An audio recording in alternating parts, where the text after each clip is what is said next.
Okay, today we will go on examining the classical Sommerfeld-Half plane problem. In the previous lesson, we have seen different approaches to solving this problem. The classical one is based on the Wiener-Hopf factorization method, which dates back to the 40s of the 20th century, even though, as we have seen, there is a much more elementary solution that is available for the case of a perfectly conducting half plane that was found by Professor Gori in the 80s. Today, we will go on this problem. In the first part of this lesson, I will generalize the analysis to the case of a different boundary condition, that is, I will consider generally impedance half planes, and we will see what this means. Whereas in the second part of the lesson, I will show you how to evaluate asymptotically the scattered field, both in the case of a perfectly conducting and an impedance half plane. Okay, so now we can start from the impedance boundary conditions. In particular, we will deal with the so-called first-order impedance boundary conditions, or transition conditions, sorry.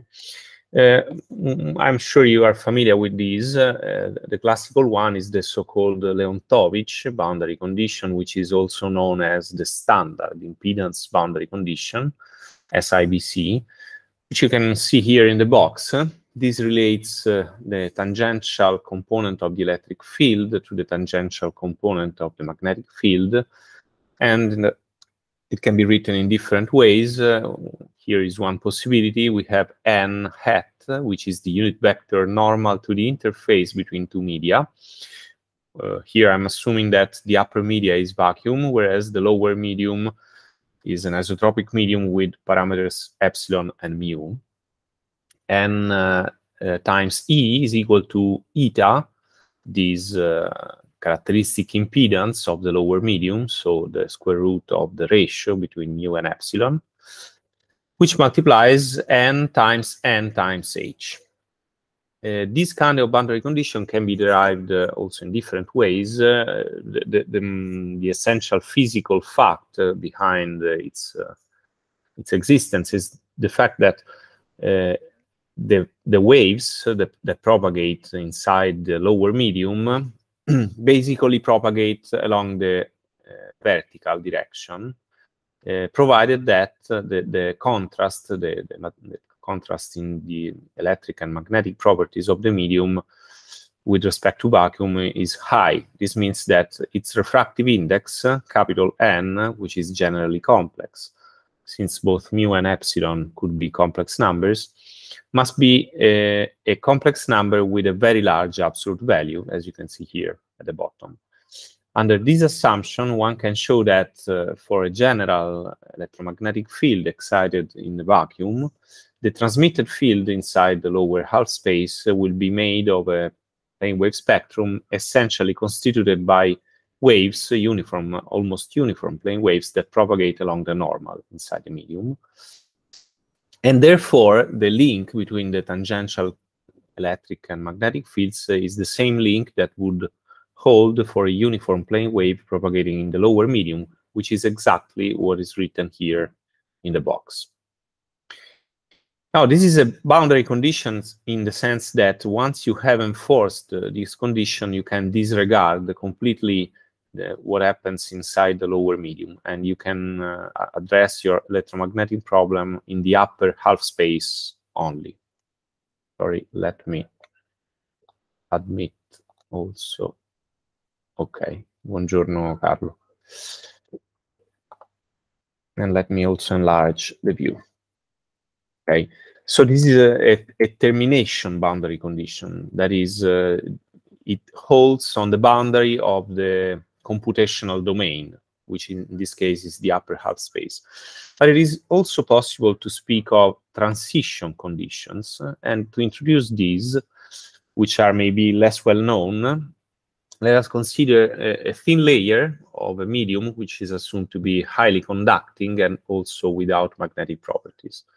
So it's characterized essentially by a conductivity sigma along with its thickness tau, and this layer is assumed to reside in free space, so in a vacuum. Now, the bulk current density, J, so ampere per square meter, can be replaced with an equivalent surface current by observing that since the thickness of the layer is being assumed to be small, which means much smaller than any other relevant quantity which has the dimensions of a length, and in particular much smaller than the free space wavelength, then under this assumption, the bulk current density can be shown to be essentially parallel to the interfaces between the different media, and by the constitutive relation for the conduction current inside the medium, we have that J is proportional to the tangential electric field inside the medium, and this apex here indicates that this is the field inside the medium. The constant of proportionality being, of course, the conductivity sigma. Now we can replace this with a layer of surface current, so ampere per meter, by compacting the bulk three-dimensional current, multiplying this current times the thickness of the layer, tau, so that if you now join this surface current, which lies in a mathematically infinitesimally thin plane now, together with the constitutive relation that links the electric field to the bulk current, what you get is a proportionality between the tangential electric field inside the medium and the surface current through a constant, which has the dimension of an impedance, which is the inverse of the product of the conductivity and the thickness of the layer.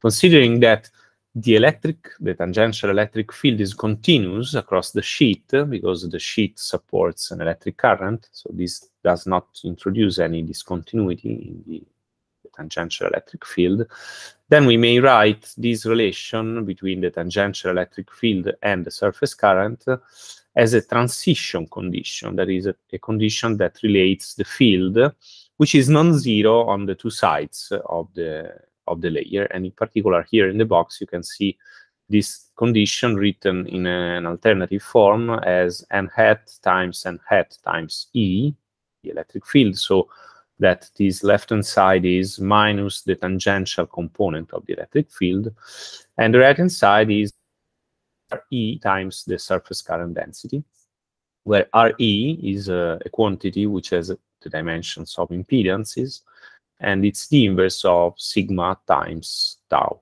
This is the so-called electrical resistivity of the sheet, and it's measured in ohm, of course. More generally, if you now consider, again, a thin layer now made of a lossy non-magnetic material with some complex permittivity, epsilon sub c, you can resort to the so-called volume equivalent principle to replace this layer by an equivalent polarization current, J sub E, which is proportional to the electric field inside the medium through this coefficient that, as you can see, is proportional to the so-called the electric contrast of the medium, that is the ratio between the relative permittivity of the medium minus 1. Now, again, if we assume that the thickness of the layer is much smaller than the free space wavelength, so that K0 tau is much less than 1, we can neglect the normal component of this bulk current, and we can shrink this tangential bulk current into an infinitesimally thin layer of surface electric current by multiplying the three-dimensional current times the thickness of the layer, so that, again, we find a simple proportionality between the tangential electric field, which is continuous across the layer, and the surface electric current density through a constant RE, which is, again, the electrical resistivity of the sheet, whose expression is this one. You can see now that the electric constant is in the denominator. And of course, this expression generalizes the previous one. That is, in particular, when you are considering a highly conducting medium, so a good conductor, this reduces to the previous expression in terms of the conductivity of the sheet. By duality, you can also introduce the concept of a magnetically conductive sheet, which simulates a lossy material which has no dielectric properties, but rather magnetic properties. In particular, the condition could be written, as you can see here in the box, n times h is proportional to n times JMS, which is the surface magnetic current density. The latter quantity is in turn related to the jump of the tangential electric field in the standard way, because in this dual configuration, the tangential electric field is discontinuous across the sheet, whereas the tangential magnetic field is continuous, since now the sheet supports a magnetic current density, which does not introduce any discontinuity in the tangential magnetic field. The constant of proportionality by duality will be an admittance as concerns its dimensions, and it's inversely proportional to the magnetic contrast of the medium, as you can see this bracket here in the denominator, which is the ratio between the relative permeability and the -1. Okay, so we can collect the expression for the resistive sheet and the conductive sheet in these two colored boxes. On the left, you can see the resistive sheet. There is the sheet that supports an electric surface current. The conditions have been written in a slightly different form. In particular, the second one is the statement that the tangential electric field is continuous, because here you can see the difference between the quantity in brackets from the minus and the plus sides of the sheet. Whereas the two quantities E plus and E minus, which are whose tangential component is the same, are summed in the first equation, so that the tangential component becomes twice its value on the left-hand side, and this justifies the appearance of a factor of 2 on the right-hand side, which multiplies the resistivity of the sheet. Whereas on the right-hand side, you can see there is the jump of the tangential magnetic field. By duality, on the right box, in the right box, you can see that the equations relate the tangential magnetic field, which is now continuous, to the jump of the tangential electric field through the magnetic conductivity of the sheet. We can also manipulate these two sets of equations by addition and subtraction to form the kind of transition condition that holds for a combination sheet. That is a sheet that supports simultaneously both a surface electric current density and a surface magnetic current density. And the equation is the one reported below. Actually, they are two equations, because there is the possibility of choosing the sign here, plus and minus, and in addition, also inside the brackets, as you can see. Now, there are both parameters, the resistivity, the electrical resistivity, Re, and the magnetic conductivity, Rm, of this combined sheet. This combination is interesting because if you arrange the parameters Re and Rm properly, in particular, if they are related by the equation that you can see here on top, something interesting occurs. Because whereas in the general case, a combination sheet is partially transparent, so its condition is actually a transition condition, because the field is able to go across the sheet, so it penetrates through it. If Re is equal to 1 divided by 4Rm, then in this case, the field is not able to go across the sheet, so the sheet becomes opaque to electromagnetic radiation. And the two transition conditions that are valid on the two sides of the sheet actually relate the fields, the electric and magnetic fields, on the two sides of the sheets, respectively. And the way these fields are related is exactly the way that is described by a standard impedance boundary condition, with an impedance eta, which is twice the resistivity of the combination sheet, or which is the same, the inverse of twice the conductivity. Okay, so we can recover the standard impedance boundary condition by means of a proper combination of two transition sheets, one electric and the other magnetic.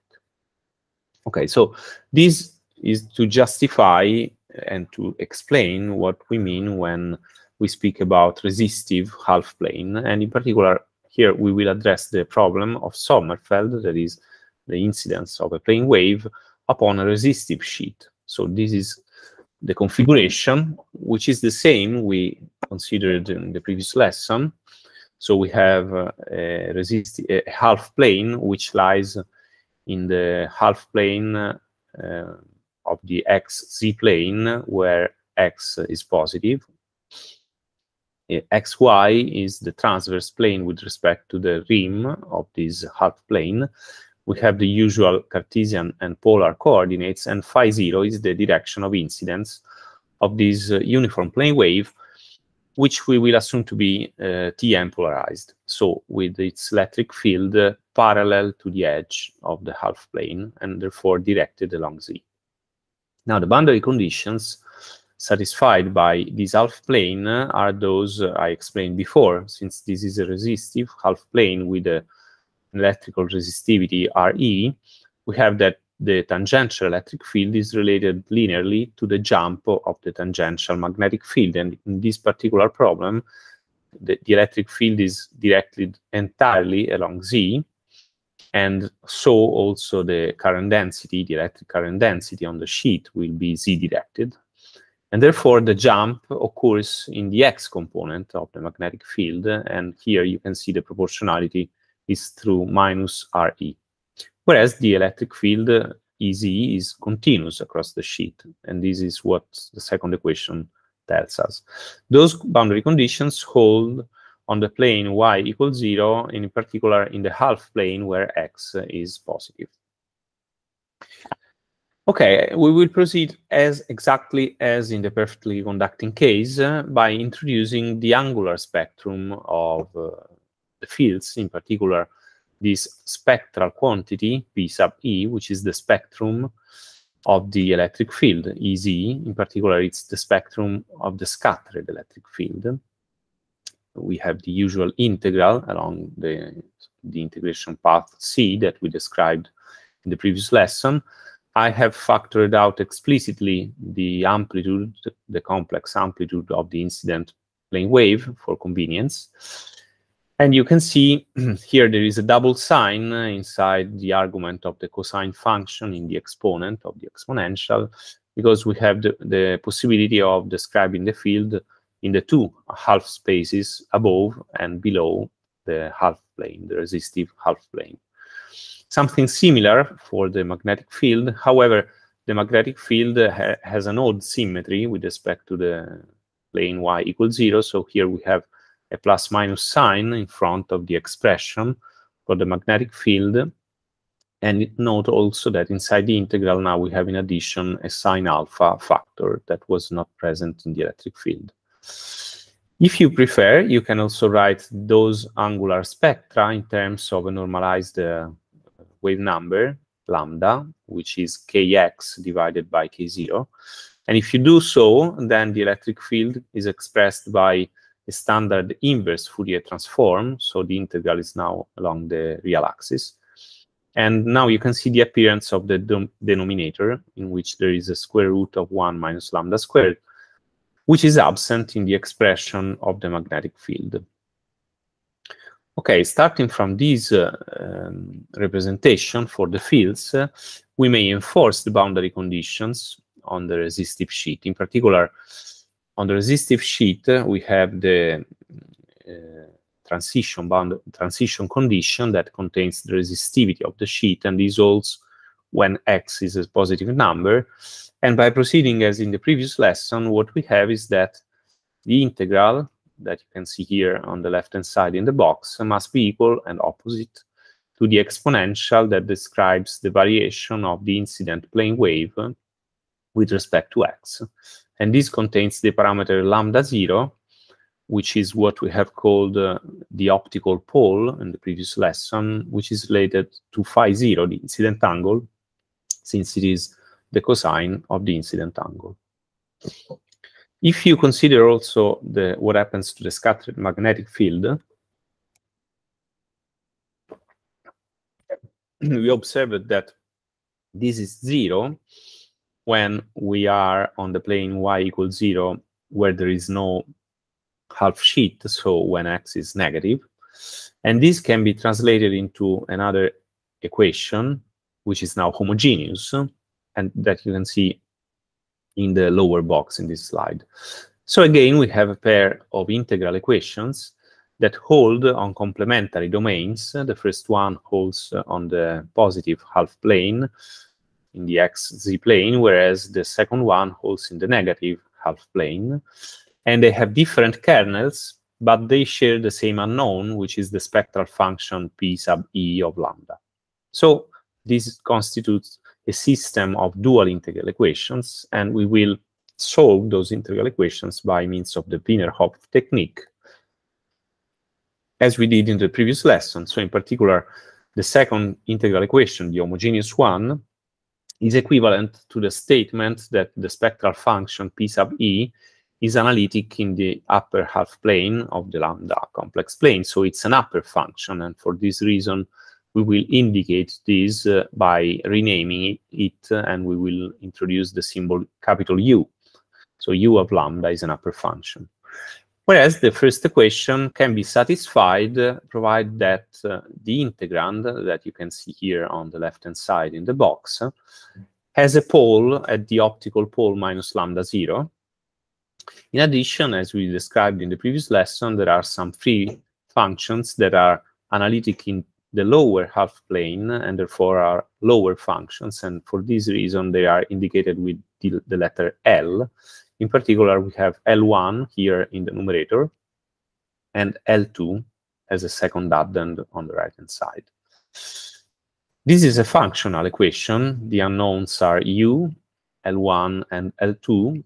And to solve this functional equation, we will adopt the factorization approach introduced by Wiener and Hopf. In particular, what we need is to factorize this term here that occurs on the left-hand side, and which now contains also the resistivity of the sheet. Note that if you let the resistivity go to 0, this means that your sheet is more and more conductive, for instance, so you are approaching the limiting case of a perfectly conducting half plane, and in that case, this term here would vanish, and you would be left with the reciprocal of this square root, so therefore the square root itself, which was factorized in the previous lesson by inspection. Now, unfortunately, it is not possible instead to factorize this generalized function on the left-hand side by inspection. That is, to achieve a representation of this function in terms of the product of two functions, k plus, which is an upper split function, and k minus, which is a lower split function. I remind you that upper and lower split functions are analytic in the upper and lower half planes, respectively, and in addition, they do not have zeros in those half planes. And furthermore, k plus and k minus are related by this expression in which you can see k plus evaluated at minus lambda is equal to k minus evaluated at lambda. The first argument of those functions is this eta over bar, which is a normalized form of the electrical resistivity of the sheet. In particular, it's twice the electrical resistivity divided by the free space characteristic impedance eta 0. Now, finding the factorization of a given function into a product of upper and lower split functions is in general a very difficult task. If you wish to have it in a closed form, and many times it is not possible to have it in a closed form, what you can always do, however, you can proceed numerically, because there are integral expressions that give you the split functions. However, those integrals cannot be generally evaluated analytically, but they can be evaluated numerically. This is the so-called numerical splitting approach to the Wiener-Hopf method. Now, fortunately, however, in the present problem, it was possible, with much effort, to find a closed form expression for the split functions, and this was first obtained by Professor Thomas Senior in 1952.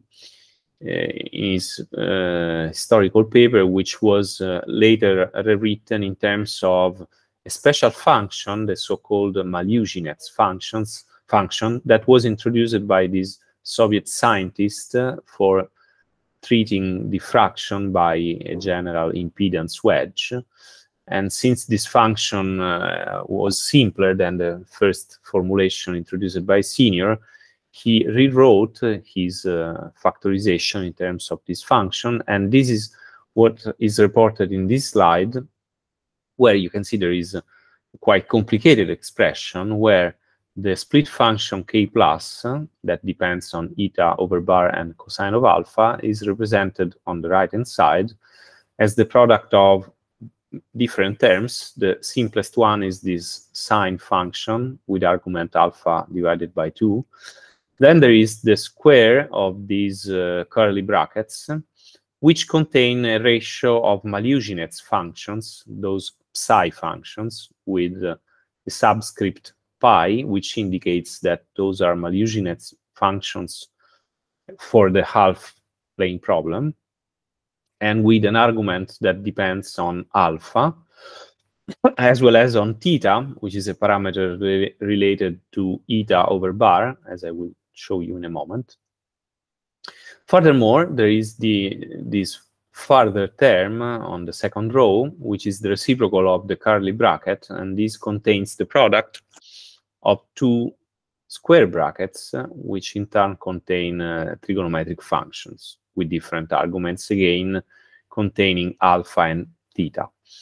Theta is a number introduced such that its sign is the reciprocal of the normalized impedance eta, whereas the Maljuginets half-plane function psi sub pi is given by this expression, which is an exponential of an integral, which goes from 0 to alpha, of this complicated function, rational trigonometric function, that depends on the integration variable u, and in which the upper integration limit alpha may also be complex. So we may integrate in the complex alpha plane with a path that goes from the origin to alpha. Now, this function has been tabulated and studied. We know a bunch of properties, analytic properties of the Maljuginets functions. In particular, one may show what happens when eta, the normalized impedance that describes the sheet, goes to infinity, which means that the sheet has a higher and higher resistivity. And this means that it becomes more and more transparent to radiation, so that in the limit, the split function asymptotically goes as the inverse of the square root of eta. And since eta over bar is going to infinity by assumption, this ratio goes to 0. So therefore, the split function basically is going to vanish. And so this means that there is no scattered field in this limit, because simply the sheet is not there anymore. The opposite limit is when the conductivity of the sheet increases. So we are approaching the Peck case, limiting case.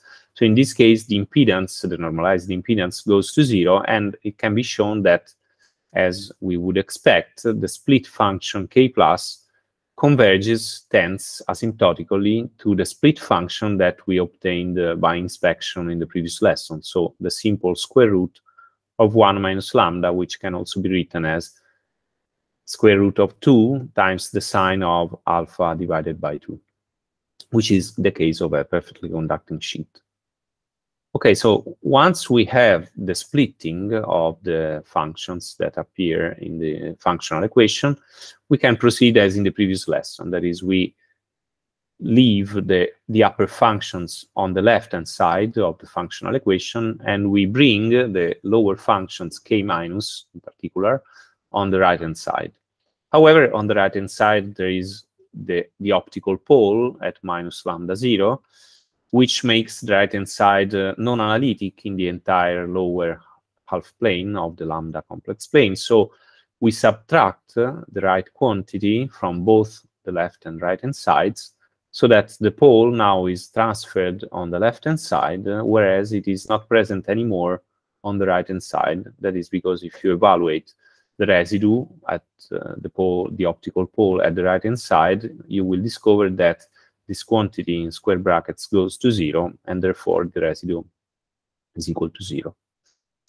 So once you have all the upper functions on the left and all the lower functions on the right, you can state that both the left and right-hand sides must be simultaneously upper and lower functions, and therefore they must be entire functions, that is, functions analytic everywhere in the lambda plane. In addition to this, we may observe that the asymptotic behavior of these entire functions at infinity can be deduced by studying the asymptotics of the Maljuginets function, and this has been done by many people. So in particular, since this asymptotic property holds for the Maljuginets function, we can state that the split function k plus in the asymptotic limit when lambda goes to infinity is asymptotically a constant. So it's a big O of 1. It tends to a finite value, to a finite non-zero value, which implies, well, okay, I will show you what this implies. But in addition to this, what we know is that from the edge condition that holds close to the edge of a resistive sheet, the upper function u, that is the spectrum, again in the same asymptotic limit, is instead infinitesimal, and it goes to 0 as the inverse of lambda. So from those two asymptotic results, by observing the left-hand side of this last modified functional equation, we may deduce that the left and also the right-hand sides are both infinitesimal at infinity. And since they are entire functions, this means that they are entire functions and bounded functions. And therefore, we may now use Liouville theorem that says that an entire function that is bounded in the complex plane must be a constant. And this constant for an infinitesimal function at infinity must be equal to 0. So the two functions, the left and right-hand sides, must be equal to 0. Taking the left-hand side and equating it to 0 gives us the solution to our problem, since we are now able to find an explicit expression for the u function, which was our spectrum, in terms of the split function k plus, evaluated at lambda and at lambda 0. Or, if we prefer, going back to the original spectral variable alpha in the spectrum the angular spectrum representation, we have the final result that you can see here in the box. That is, the spectrum as a function of the cosine of alpha is proportional to those split functions evaluated once at the cosine of alpha and another time at the cosine of phi 0, and we have a denominator which is the sum of the two cosines of alpha and of phi 0. So this concludes the analysis of the resistive half plane. We have found in a closed form the spectrum, the angular spectrum of the scattered field.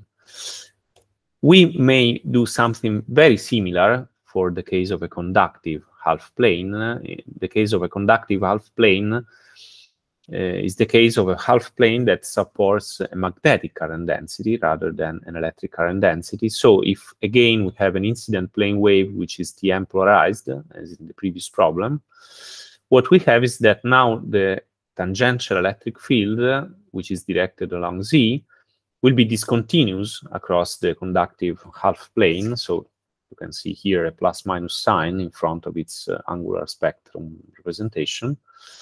Pm is its angular spectrum function, whereas the magnetic field, the tangential magnetic field, is continuous across the sheet, which supports a magnetic current density that is directed along the x-axis, okay? So the procedure is exactly the same, so I will be fast in my explanation. The boundary conditions, or better, the transition conditions, I should have written, state that the x component of the magnetic field, which is continuous across the sheet, is linearly related to the jump of the z component of the electric field. So in this case, we have a pair of dual integral equations in which the first one expresses this relation between the tangential, magnetic, and electric field through the parameter Rm, which is the conductivity of the sheet, and this integral equation holds when x is positive, so if we are on the sheet. And note that now on the right-hand side, I have introduced also the square root of 1 minus lambda 0 squared.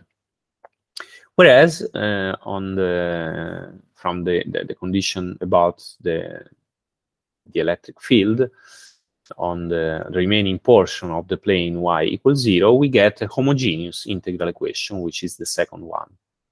So again, a pair of dual integral equations, different from the previous ones, but the approach is the same. So from the homogeneous integral equation, we may deduce that the ratio between the spectrum and the square root function must be an upper function. So now u indicates this ratio. Whereas from the non-homogeneous integral equation, we have a functional equation in which I have already introduced the splitting of the function on the left-hand side through the functions k plus and k minus, which are exactly the same as in the previous problem. The only difference is that the first argument is now an admittance rather than an impedance, or better, a normalized admittance, which is written here in terms of the magnetic conductivity of the sheet. So we are again with the same upper-lower split functions as in the resistive case. Note that on the right-hand side, now I have in addition a square root of 1 minus lambda 0 squared, so but this is a minor difference. So if we proceed exactly as in the previous case with the Wiener-Hopf approach, so you separate the upper and lower functions, bringing them to the right and to the left and right-hand sides of the functional equation.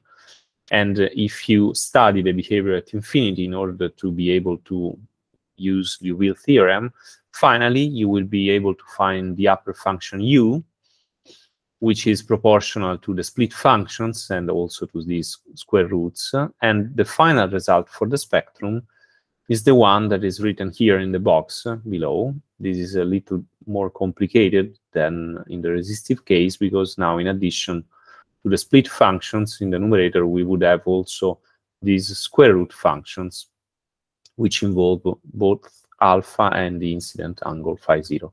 The denominator is, however, the same. So it's the sum of two cosine functions, the cosine of alpha and the cosine of phi 0.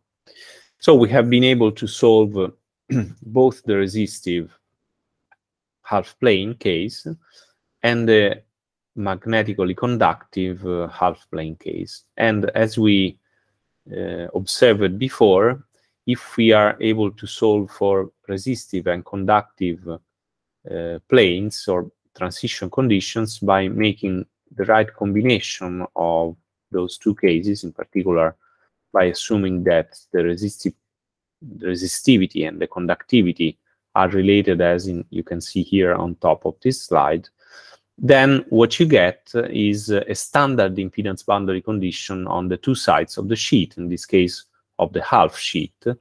So you have an impedance boundary condition on the upper face of the half plane, and also the same impedance boundary condition on the lower side of the half plane. So by combining the two solutions found before, we are also able to deal with the scattering or diffraction of plane waves from impedance half planes. And now I think this is a good place to make a break, because in the second part of this lesson, starting from the solutions we have obtained so far for both the perfectly conducting and resistive or conductive half planes, I would like to show you how to evaluate the scattered field or diffracted field, and in particular how to find its asymptotics by means of complex analysis. So let's make a break and see you in 10 minutes from now.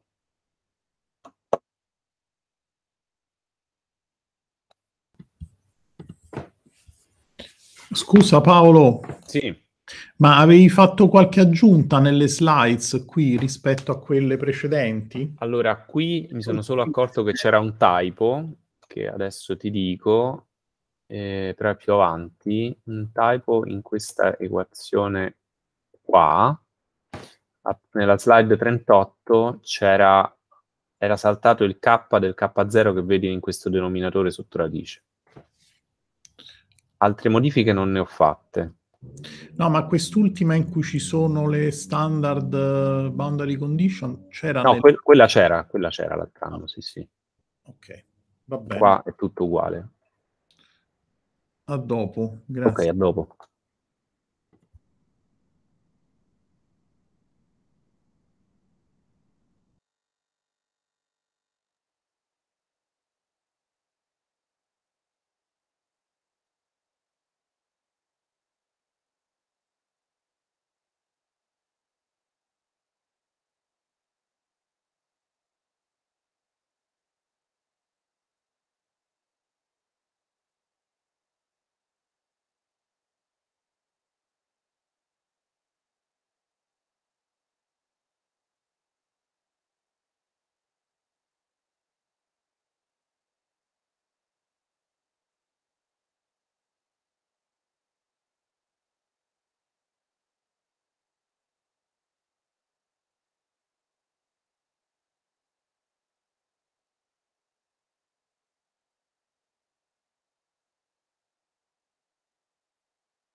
Okay, we can go back to work.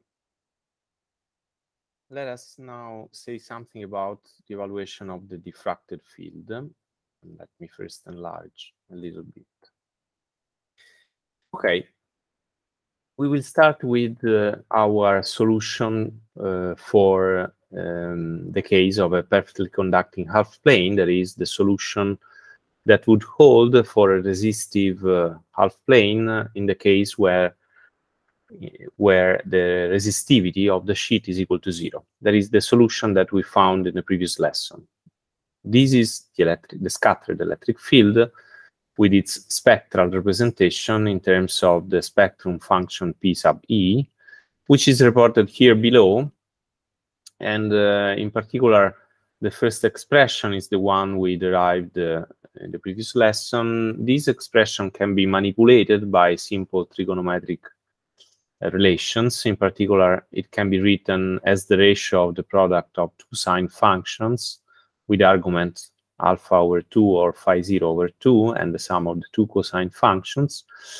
And furthermore, this can also be manipulated to bring it into the standard form that is used in the literature, which expresses the spectral function P sub E as proportional to the difference between two seconds, whose arguments are alpha plus phi 0 divided by 2 and alpha minus phi 0 divided by 2. I remind you that the second function is the reciprocal of the cosine function. So if we want an explicit expression, we can write the scattered electric field, as you can see here in the box, as a spectral integral, which involves the product of this square bracket term, the difference of the two second functions, and the exponential function that describes the propagation of the elementary plane waves in this spectrum. The double sign expresses the two different spectra for the two different expressions of the electric field in the two half spaces, in which y is positive or negative. Now, this integral must be evaluated by taking into account, as always, the singularities of the integrand. And since the exponential function is an entire function, the only singularities can derive from the square bracket term. And in particular, when the second goes to infinity, this means that the cosine function, which is the reciprocal of the second, goes to 0.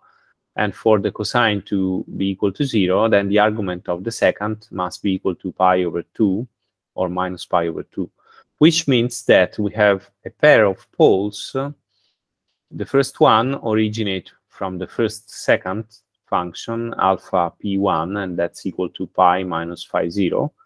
Phi 0 is the incident angle, whereas the second pole comes from the second function, and it's equal to pi plus phi 0. We will see shortly that those poles are very important because by means of their residue contribution, they allow for recovering both the reflected wave, and this is the role of the pole number 1, and the incident wave with a minus sign, which is useful for offsetting the incident wave and thereby obtaining the absence of the incident wave in the geometrical shadow region. This is the situation in the complex plane, in which I have indicated the presence of those two poles, though they are located symmetrically with respect to the vertical line at the abscissa equal to pi. So we have a pole at pi minus phi 0 and the other one at pi plus phi 0. Those are the optical poles. The integration path, the original integration path in the angular spectrum is the one in black, in which I have indicated explicitly that we have to integrate by remaining infinitesimally close but lower than the optical pole. And in orange, we can see also the steepest descent path, that is the steepest descent path that passes through the saddle point, that is in this case the point with abscissa phi on the real axis, where phi is the observation angle. So as always, the location of the saddle point depends on the observation point, and in particular, in this case, it depends on the observation angle phi. As we will see, in this particular problem, we will be able to evaluate exactly the integral performed along the orange steepest descent contour. However, more generally, as we now know, the steepest descent path can be used to evaluate the integral not exactly, but asymptotically, that is to find its complete asymptotic expansion whenever an involved parameter becomes very large. Now, let us observe things first from a physical point of view by considering the geometrical optics ray congruencies. In particular, consider that we have a plane wave that is incident upon our structure that can be seen as a congruence of parallel rays. Those are the incident rays. And if you consider in particular the direction of those rays and you consider the ray that passes through the edge of the half plane, then by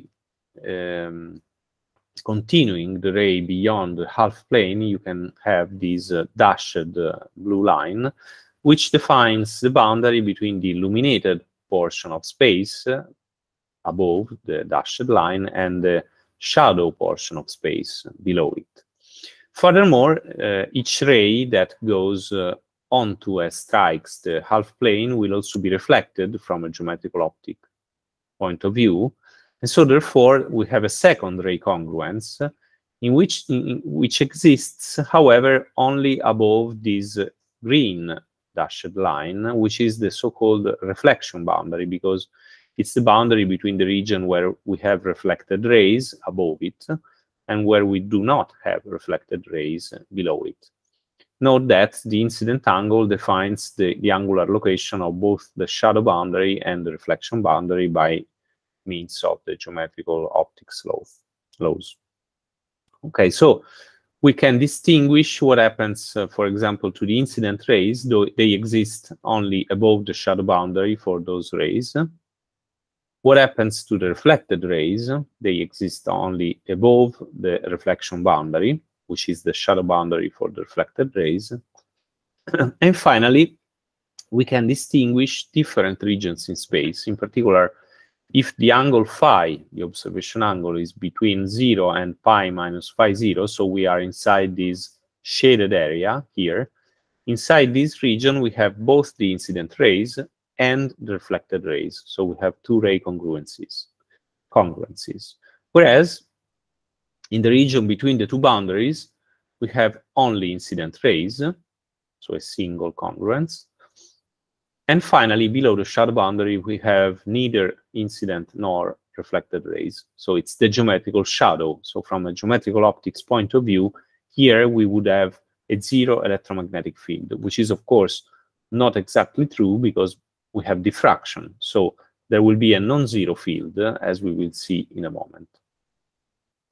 Now, let us perform the asymptotic evaluation by deforming to the steepest descent path, distinguishing the cases in which we are in the three different regions I have illustrated so far. So if we are in the first region, which is reported here in the inset figure, this means that phi is between 0 and pi minus phi 0. So the situation in the complex plane is, as you can see here on the right, we have that phi here is on the left of the optical pole that is indicated here in blue, pi minus phi 0.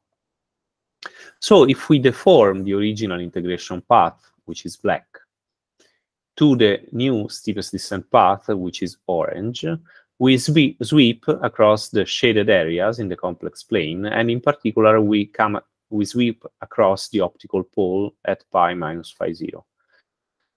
This means that the total field, which is the sum of the incident plus the scattered field, can be further decomposed, since the scattered field will be now given by the integral along the black contour, which is equivalent to the sum of the integral along the orange steepest descent contour plus the residue contribution of this captured optical pole.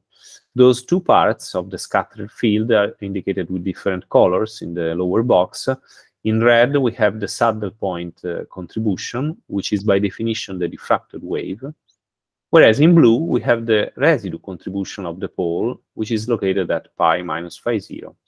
And as you can see from its expression, this is nothing but the reflected wave, as you can see observing this exponential here, which is multiplied by this unit step function u, which is equal to 1 when we are inside the shaded region 1, that is when we are in the region where reflected rays exist, whereas it's equal to 0 when we are outside it, so we have no reflected rays. So basically the role of this optical pole here at pi minus phi 0 is to reconstruct the reflected rays through the residue contribution.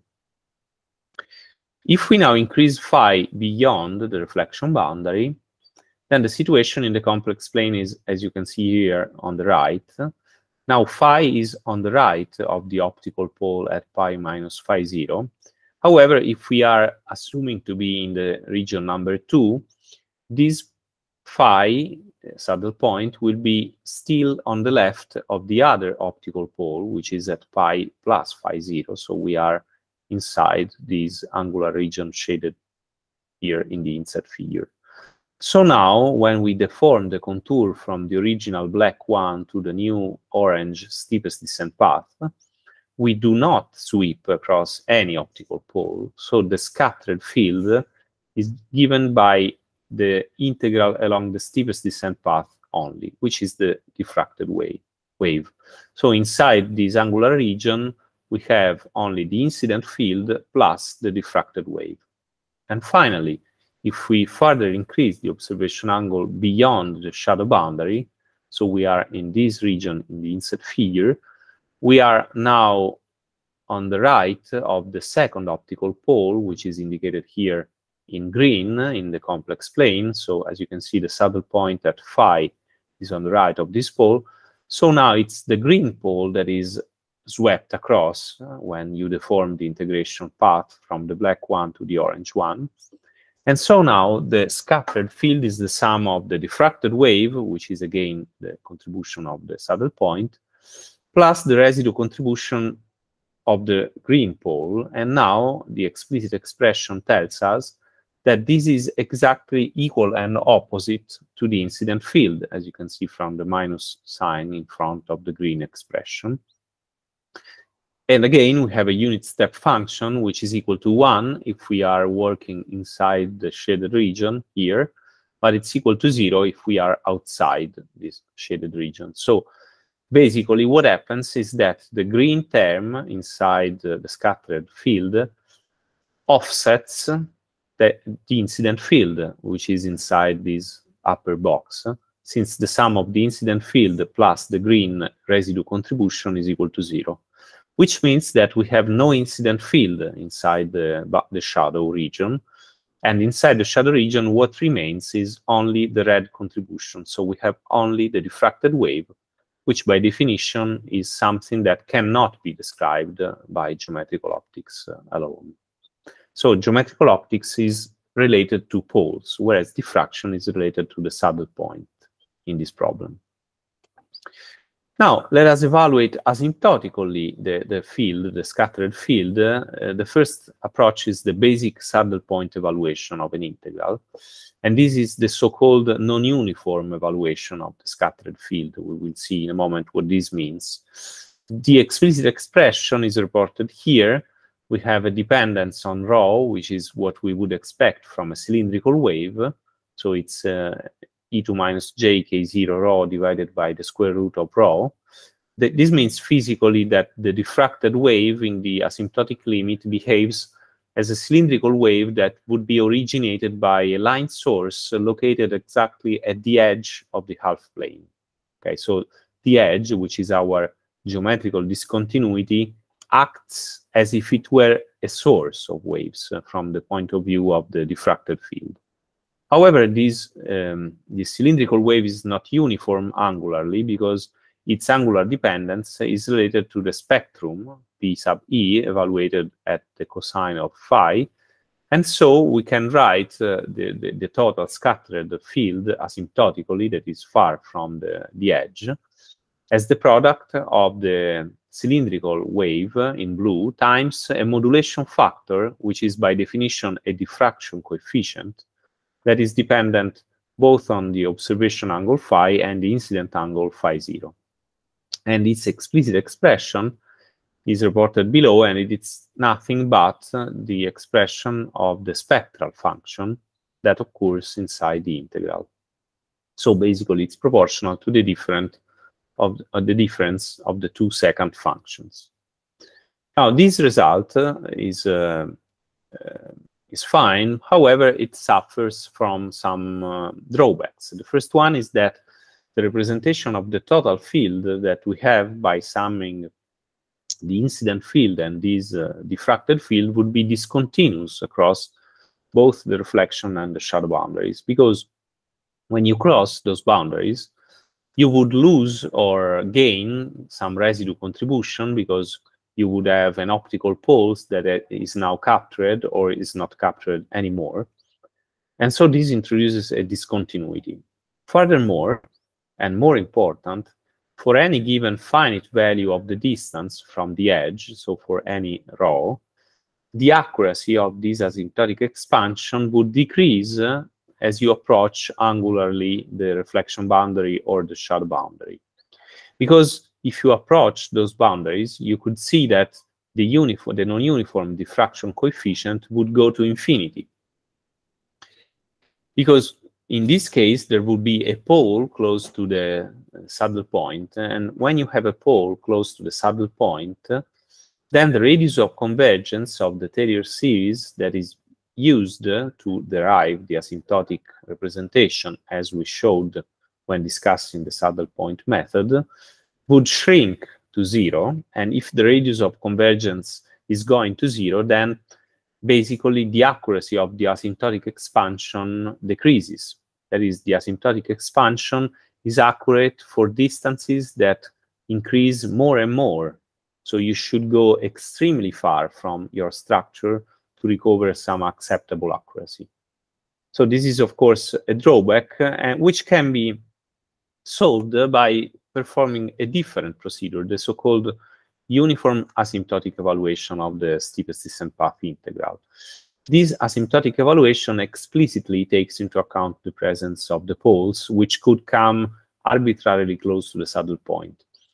In this problem, we have an essential ingredient, which is this analytical formula, which provides us with an exact expression for the steepest descent path integral of the product of a second function times the exponential function.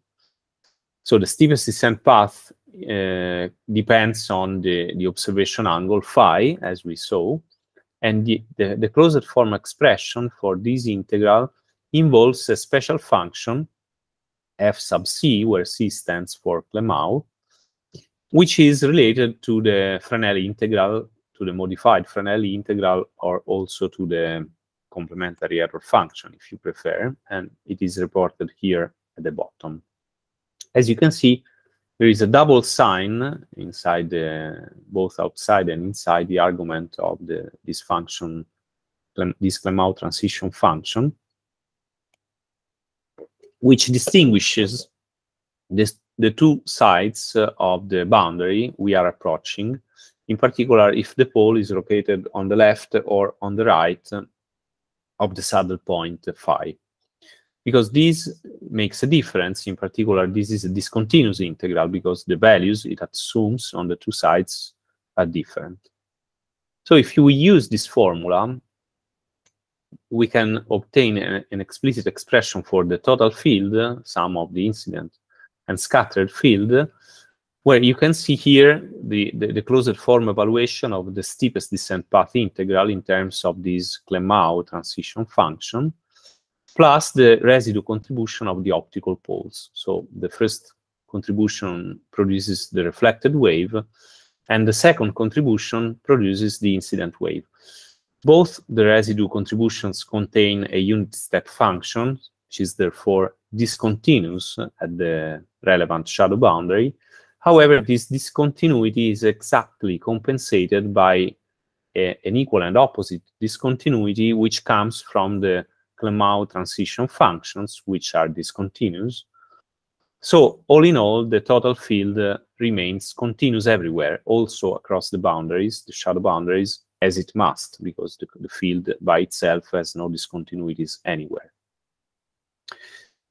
This exact compensation could be shown, or you can also manipulate the equation to show that is related to this property of the Clemau transition function, which states that the sum of this transition function evaluated at any argument z plus the same function evaluated at the opposite argument minus z is proportional to this exponential function e to j z squared. If you use this property in particular, you can manipulate the previous expression to obtain this more compact representation for the total field, which is now manifestly continuous everywhere, and which is exact. So in this particular problem, the plane wave diffraction by a perfectly conducting half plane, we are able to express analytically the field, the total field, anywhere in space. Now, the total field can also be written in a slightly different way by expressing the relevant diffraction coefficient, which is now called a uniform diffraction coefficient, because it does not suffer from the drawbacks of the non-uniform one, by trying to make its expression as close as possible to the expression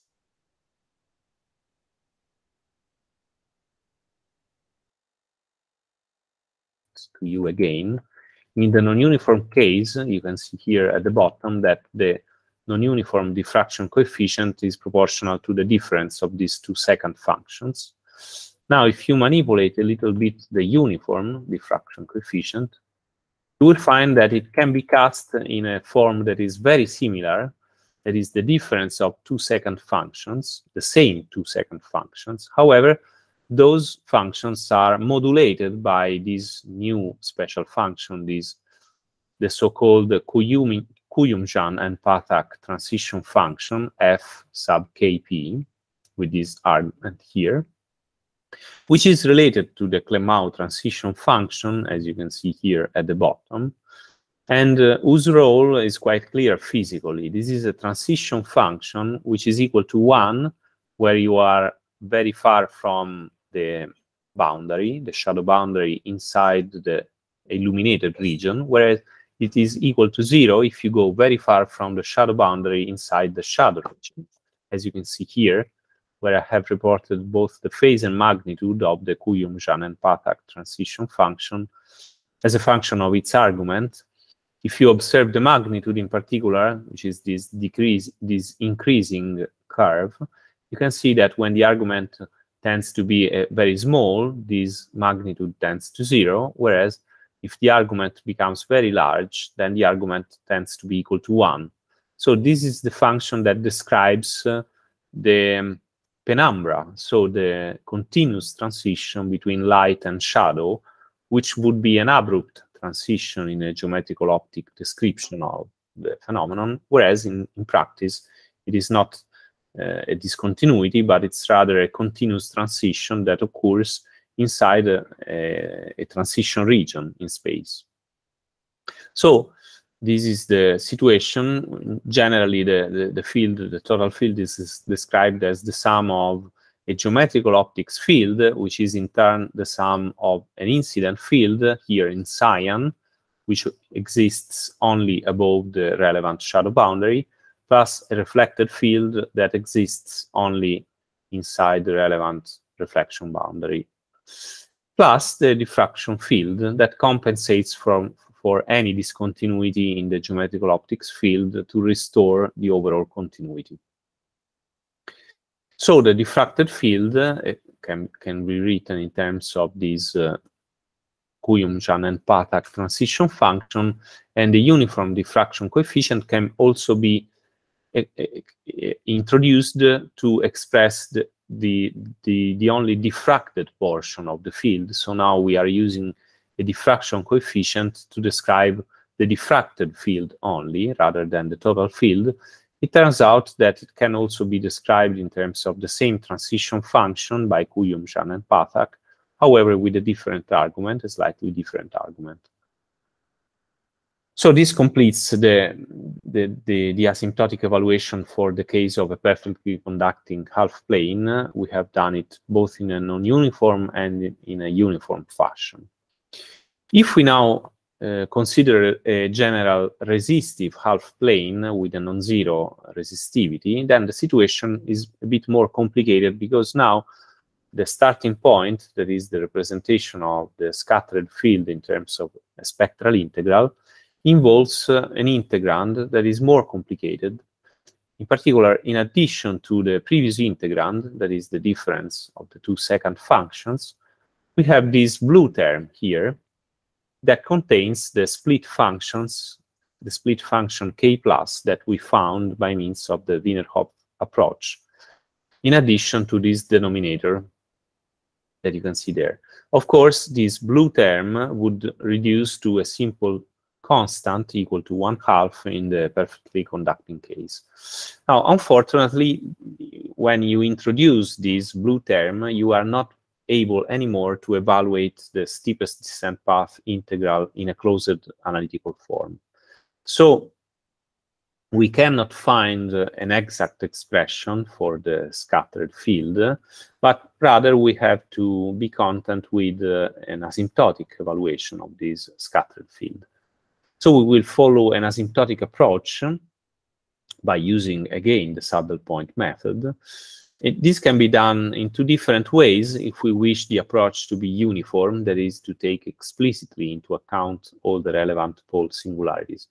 It can be done through an additive approach that was first proposed by van der Waerden in 1951, and this is what we will illustrate. But I would like to mention that there is also an alternative multiplicative approach, which was proposed instead by Pauli and Clemau. So you will find also this in the literature. And the two approaches have these distinct advantages, but they can be shown to be asymptotically equivalent. So in the additive approach, what we do is the following. First of all, we identify all the poles in the integrand. Now, we already described the optical poles. In this generalized case, for a resistive half plane, we have an additional pole, so a third pole. This comes from the split function k plus, which would be equal to a constant in the perfectly conducting case. So in that case, it would not introduce any pole. But in this case, generalized case, as you can see, it has a denominator, the blue one here highlighted in the formula, that could be equal to 0 and therefore introduce an additional pole. This third additional pole is physically related to the excitation of a surface wave that could be supported by a resistive sheet. So we have a physical interpretation for this pole. So whereas the optical poles are related to the geometrical optic incident and reflected waves, the third pole is related to a surface wave that could be excited along the structure, and whose wave number would be dependent on the property of the resistive sheet, but we will not go into model considerations now.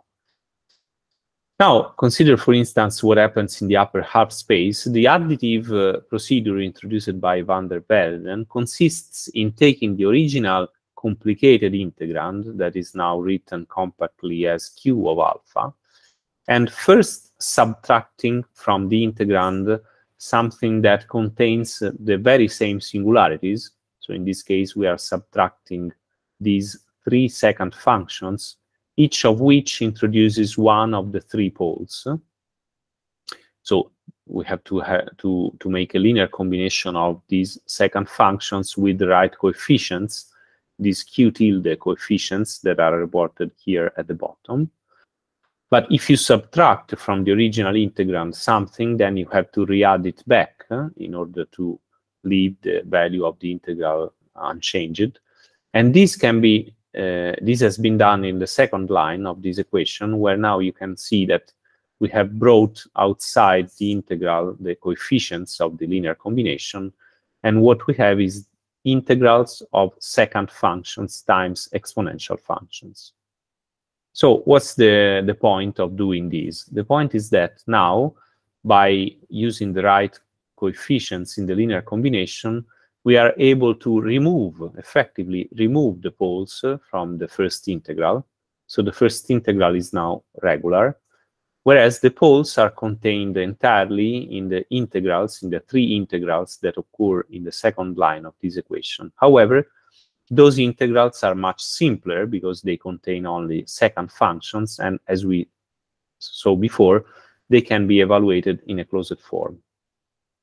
To be explicit, this is the original complicated integral, Q of alpha, in terms of the modified split function K u plus, okay? And as I said, the regularized term, the one without poles, can be evaluated in a non-uniform fashion without any problems.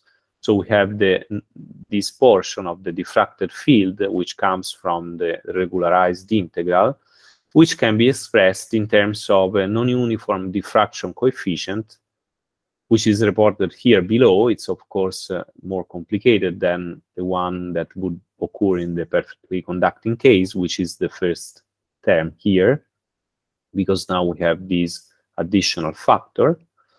And finally, we have the contribution of the singular integrals, the ones with the second function there. There are three of them. But as I was mentioning, those can be evaluated in an exact form. And so we have the final contribution, which is the final result, which is the uniform diffraction coefficient, sum of the non-uniform one, plus three terms that come from the exact evaluation of the singular integrals. And those terms contain a transition function, as we may expect, that describes the crossing of the poles across the steepest descent path in the complex plane, or in the spatial domain, what happens if the observer crosses the reflection boundary or the shadow boundary, or if it comes close to the resistive plane where we have the existence of a surface wave that propagates on it. Okay, I think that I'm done for today. So we have described how to evaluate the diffracted field for the Sommerfeld-Half plane problem. And this concludes our discussion of this important and classical problem. You will find everything in chapter 3 of this book by Senior and Bolakis, where a deep discussion of the derivation of the impedance and transition boundary conditions can also be found in the first 2 chapters. Next week, we will again consider a scattering problem. However, it will involve spheres, both perfectly conducting and dielectric spheres. And as I was saying at the beginning of this lesson, since on Tuesday, so next lesson, there will be a concomitant meeting of our departmental council, which starts at 9, and I think it will go on for a while. In order to attend at least the first part of the meeting, I would propose to start the lesson a bit later than usual, so I would start at 10:30 rather than 10. Then I will also write this by email, but I would like to anticipate this to you today. So that's all for today. Thank you again for your attention, and see you on next Tuesday at 10:30. Bye bye. Ciao Paolo, grazie. Ciao, ciao a tutti. Thank you, bye. Thank you, bye.